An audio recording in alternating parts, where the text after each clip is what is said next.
വിഗ്രഹം പ്രതിഷ്ഠിക്കുകയും ചെയ്തു. തിരുവിതാംകൂർ ദേവസ്വം ബോർഡിന്റെ അധീനതയിലുള്ള ഈ ക്ഷേത്രം ചുറ്റമ്പലം ഉൾപ്പെടെയുള്ള നിരവധി പുനരുദ്ധാരണ പ്രവർത്തനങ്ങളാൽ അഭിവൃദ്ധിപ്പെട്ടു വരികയാണ്.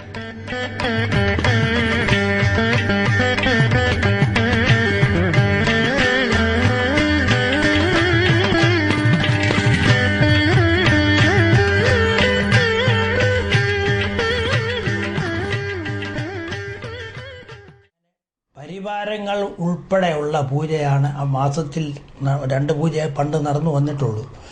അതിനകത്തിൽ വിഘ്നേശഞ്ച മഹായക്ഷി ചണ്ഡിക ആര്യമേവച പ്രധാന ശിവന് പാർവതി ഭുവനേശ്വരി നായകൻ വല്ലി മാമൻ ഗുരുസികാമൻ ഇണ്ടളേപ്പൻ ഉത്തമസർപ്പം അധമസർപ്പം യക്ഷി പൂതത്താൻ ഇത്രയും ദേവന്മാർക്ക് 16 പൂജ.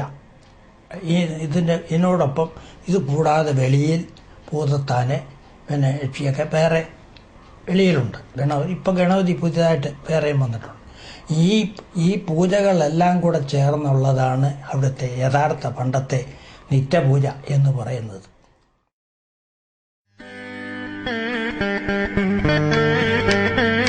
നാലമ്പലത്തിനുള്ളിൽ കന്നിമൂലയിൽ വിഘ്നേശ്വരന്റെ ശ്രീകോവിൽ 1989 ദേവപ്രശ്ന വിധി പ്രകാരം നവീന ശില്പചാതുരിയോടെ പണികഴിപ്പിച്ചതാണിത്.